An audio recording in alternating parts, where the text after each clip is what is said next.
Okay guys, welcome back na naman sa aking YouTube channel. No? So ano ba yung aabangan nating update sa January 9 kay Mir 4? Okay? So naglabas na sa Korea, nag-update na sila, may bagong spirit. Which is hindi pa ilalabas to guys ha.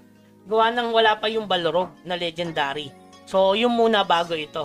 Pero itong appearance, yung bagong appearance, ilalabas na yan sa global. So yan na yung tsura guys, maganda na kayo ng credit card.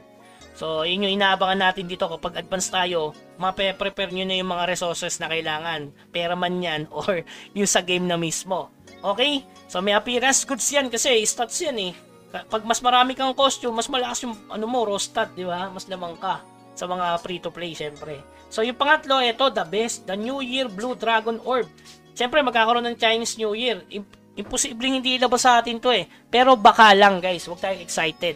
So, parang ano yan, drop event. Tapos mag-abang na kayo at magtago na kayo ng clan token. Pero hindi ko pa sigurado kasi ang clan token kasi after nung sa yung computation after nung Castle Siege bago ilabas. Kasi dito naglabas sila ng Asian Coin event.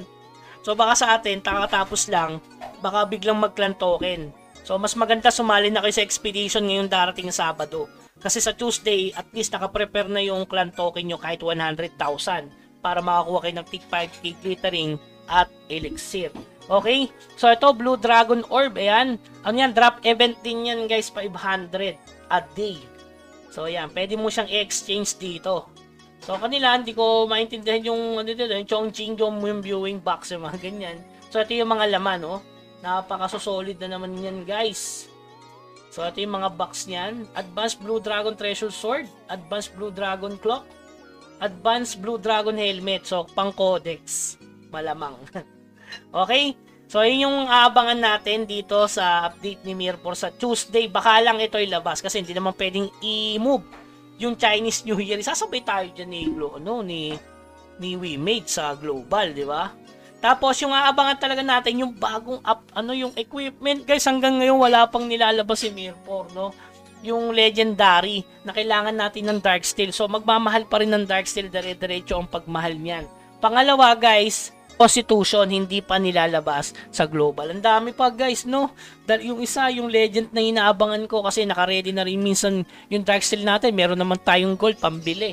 Para madagdag yung lakas natin, para makapag-farm. Balita ko kasi, based yun sa level. Kung mas mataas yung level mo, mas marami yung masusot mo, diba? Pabor na pabor sa mga nagpapa-level.